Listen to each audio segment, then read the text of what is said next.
Hello fellow football connoisseurs and welcome back to the quick take. Of course, we have a number of news stories to get into today. Of course, the big one regarding Hansi Flick. We also have a massive news story, a big update regarding the Messinho Estevao Willian situation. Chelsea apparently offering 55 million euros. It looks like the deal could be coming to a close as Chelsea step ahead of Barcelona in the pursuit for the Palmeiras wonder kid, who has been described as, an absolutely incredible player by his manager. He's never seen anything like it. His own words, not mine, regarding Willian. And as I said, he is coaching Endrick. So how good is this Estevao kid? Is it one that we really cannot miss out on? We also have some post-match comments from Pochettino following Chelsea's 2-0 victory against Spurs. But we're going to start off with the Hansi Flick news. Getting straight into it. This is coming in from CF Bayern. Very reliable for stuff regarding German football news, and of course Hansi Flick is a German coach. Getting straight into it here. Hansi Flick is interested in joining Chelsea, who are searching for a new manager. Flick had a phone call with Marina when Lampard got sacked and wants to join a team in England. This topic could get hot. At CF Bayern via caught offside. Now, of course, it would be easier to bring in someone like Hansi Flick, someone who isn't contracted to another club. He is a free agent. He left. Well, I think he was actually sacked from the German national side. I am a big believer that club football and international football, two completely different things. One manager can thrive in that environment, and another manager cannot. My thoughts on Hansi Flick have always been rather... I keep hitting the mic, I'm sorry. My thoughts regarding Hansi Flick have always been rather positive. He was the first big manager I did a breakdown on. I remember that was my first video that really kind of, blew up regarding football. I remember waking up one morning and seeing it had 12,000 views and I had like 200 subs. I'm getting back to Hansi Flick. The one thing that always steps out to me when I think of Hansi Flick is how dominant his Bayern side were. You know that Nike ad, that famous Nike ad where the football players get cloned and they're just like grey versions of themselves, and they're absolutely perfect. They don't put a foot wrong. Each pass is perfect to the millimeter. Each shot is always going in the back of the net. That is what I saw in Hansi Flick's Bayern Munich side when we played them in the Champions League. But watching that season, it was phenomenal. Yes, it was a strong side anyway, and when he took over, they were 4th in the league, and of course, they wanted to win the league, win the Champions League, win 4 other titles that same season. He won 6 titles in one season. I'm going to bring up the stats here from his record-breaking stats whilst at Bayern. This was reported in 21 by FC Bayern Munich, title after title. So you got Hansi Flick at Bayern Munich, games 86, 70 wins, 9 draws, 7 losses, win rate 81% win rate. Titles again, 7 points per game, points on average, 2.5 goals per game, 2.97, nearly 3 goals a game on average. Goals conceded per game, 0.99. Relatively high for such a dominant side, in my opinion. I'd expect that to be like down, 0.7, 0.8. But it's the way that they played. His Bayern Munich side were incredibly attacking. Like, these guys were the most aggressive robots you've ever seen. The amount of time between them not having the ball, it was like nothing, and it is one of the big reasons why they managed to smash Barcelona 8-2. It's because they would press so hard and so relentlessly in the attacking areas of the field. One of his philosophies is, you want the ball to be in the box, and you want as many players in the box as possible, and to win the ball as high up the field as possible to reduce the amount of work you have to do in terms of building up the play. But this did leave Bayern Munich slightly open to conceding goals at the back. Of course, both wing backs are pressing incredibly highly. Alphonso Davies comes to mind, and he would help bail them out. They also had Manuel Neuer in goal, so they had one of the best goalkeepers in the world. But they had Alphonso Davies using his pace to track back when players were running in behind. So again, Hansi Flick, would I take him over Pochettino right now? 100%. But I do think that Poch hasn't had any say regarding the transfers. If he comes in, I would like him to have a say in the transfers. That being Alphonso Davies. Apparently Chelsea have a big interest in Alphonso Davies. 50 million euros. We are selling a left back. Well, we're selling 2 left backs in my opinion. Ian Maatsen is gone. He may even be going to Bayern Munich. Either Ben Chilwell or Marc Cucurella I think will be sold. Cucurella is the one most likely to be sold, but in my opinion it should be Ben Chilwell. So yeah, if you are going to have Hansi Flick as a manager, one thing you do want is a strong defence a quick defense, a good goalkeeper in one-on-one situations.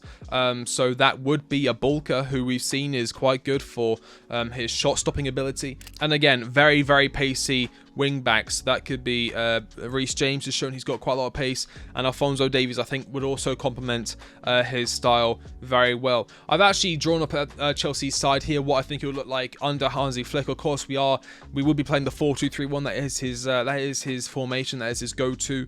It's very strong. Allows for a lot of tactical changes and tweaks during the game, but it also provides a lot of balance. You've got the four back here. I put Davies and Cucurella left back, Colwell Badiashile, new centre back for Fana Disasi. Disasi I think could be more of a squad player coming off the bench. James and Gusto as right back options. Enzo, Casadei, Caicedo, Lavia. I don't see us going for many midfielders anytime soon. Nicholas Jackson, McCullough Mudryk, and Nico Williams actually holding onto that left hand side position there. I think Jackson's better playing off the left. Sorry, Mudryk. I mean, if we can loan him, perfect. I would loan him and then bring in Nico Williams and then see how Mudryk does on his loan, and then either I don't know, see what happens with Jackson. Either move him into a more central position later on. Maybe a new manager comes in and they want to play certainly a different way. Mudryk maybe gets sold. Who knows? And then at number 10, you got Nkunku, Palmer, Chukwuemeka as good options there. On the right hand side, you got Cole Palmer again. He can start at the right hand side. Start Nkunku behind the striker for that link up play, which is another thing that he likes to do. Again, Lewandowski at Bayern Munich. One of the big things there was the link up play. With him getting involved, laying off balls to feet, just laying them off to attackers, running into the box and scoring. A big part of Hansi Flick's Bayern Munich was that striker linking up with the play, being aggressive. And the two strike options I've got here is Victor Osimhen and Benjamin Šeško. Both of them can be quite good at pressing. Osimhen, I think, is the more complete kind of striker in terms of his development. I still think there are some areas he can improve upon.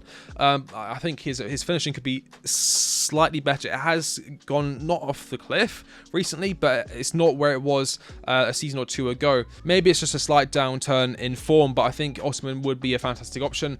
Benjamin Šeško, again, heavily linked to Chelsea, would be a cheaper option. Pretty good at pressing, very good at link-up play. I think he's a great player. Hansi Flick to Chelsea, yes or no? Now, I did also mention that we had some news regarding Estevao Willian, and this is it here. Chelsea offers 55 million euros for 17-year-old wonderkid Estevao. Now, we have been covering the Estevao Willian news for a while now. We also have this regarding Estevao Willian. Barcelona will not enter the bid. For Estevao Willian. Barcelona does not plan to make any counter offer with the figures that are being put out on the table. They cannot afford him. Estevao Willian, again, incredible player. He would be the diamond at the centre of the crown of Chelsea's current young crop of invested potential, along with the likes of Kendry Paez and Andre Santos, in my opinion. I think he's one of a kind, and I think he can be an absolute superstar. 55 million for a 17-year-old is always going to be rather expensive. I saw some news regarding him staying there until 2027, so he wouldn't join us until he's 20. And in my opinion, I wouldn't be entirely opposed to that. Again, we'd be paying 55 million for something that we wouldn't even be able to access for 3 years. But in that time, he's not going to force his development. He's going to continue growing in an environment that promotes his style of football, fun, attacking, goal scoring, creative, everything a growing Estevao Willian needs, Mr. Messinho himself. And that hopefully by joining in 2027, he'll be joining a much more stable condition, a much more stable club than it is right now. I did mention Chelsea beat Spurs 2-0 yesterday at Stamford Bridge. Fantastic game. If you watched it, you know that was probably one of the best performances we've seen this Chelsea side put out this season. It's just annoying to me that it's happened 10 months into the season, where there's barely anything to play for, and we're fighting for Conference League football at this point. Again, we may not even get that. But after the game, there was quite an interesting interview Poch conducted with Sky Sports, where he really looked like, I mean, people have used the term dead man walking regarding Poch a number of times this season, especially Alex Goldberg with his byline platform. But we have these quotes here from Poch. Enough of these stupid rumours. You need to ask the club if they want me or not, and stop writing things that make no sense. Poch, I have 1 more year on my contract here and no one says anything. Then I suppose that I am going to be here. If there's a decision and someone says to me, ciao, then okay, ciao means goodbye. Because we don't know at the moment, then I suppose that I will be here. But he doesn't know. He doesn't know his future because the review's not happened. Whether you want Poch to stay or not, one thing that I do not like from my managers is dishonesty. But he says something again, this was reported by Chelsea, that really kind of not irked me, but rubbed me the wrong way. We never get the whole team at their best fitness-wise. That's the difficult thing that sometimes explains why we were inconsistent during the whole season. Not one player played with pain. Never, never. And then we have Enzo Fernandez on the hospital bed. Wanted to let you know that my operation was successful. Everything went well, thank God.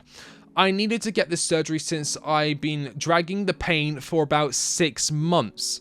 It was something I could avoid while constantly treating myself with injections and medications, but a few weeks ago the pain started to get more and more intense without any of this taking effect, and it was worse as I trained and played annoyingly, but I didn't want to stop being in the games I had. Whenever I got to play with Chelsea jersey, like the national team, I always tried to do my best despite all this, but I can't stand it anymore. Thank you for the messages, encouragement, and your token of love always. Shout out to everyone. I promise you I'm coming back stronger than ever. Take good care of yourselves.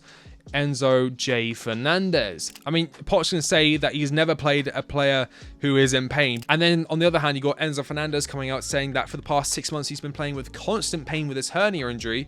And for the past few weeks, it's been unbearable. It's these kind of things here that really rub me the wrong way. Now, just to cap off the video with some more manager talk, we have this coming in from the byline. Ruben Amorim is very admired by some influential Chelsea board members. I think he'll be open to negotiate if Chelsea approached him, and Chelsea liked the way Roberto De Zerbi plays. So it really does feel like the final list of managers who will be replacing Pochettino at the end of the season is Hansi Flick, who is very open to the job, and Chelsea have been in contact with him. Ruben Amorim, who has, there's been rumours around the fact that while he was in London, he did meet with Chelsea. I don't think we paid for the plane, but I do think that there was definitely a meeting there, even if it was just not even like a formal interview, just a kind of meeting. And of course, Roberto De Zerbi, the Brighton manager, who plays a style of football that is certainly intriguing, but has not translated well to league form and success this season, having lost a number of players through injury and through player sales like Alexis McAllister, Moises Caicedo, of course, his two big pivot players, and Levi Colwill, his star centre-back. But let me know your thoughts on the news in today's video. Hansi Flick to Chelsea, yes or no? In my opinion, yes, I would take him over Poch right now. But if we can get Ruben Amorim, I would rather we get Ruben Amorim. I think he play a more sustainable style of football for this team, and I think he's proved that he can win league titles, and he can win other trophies with worse players than that insane Bayern side. And Roberto De Zerbi, the jury is still out, in my opinion. As always, if you like the video, like, comment, subscribe. I've been the Quick Take, and I'll catch you on the next one. See you later.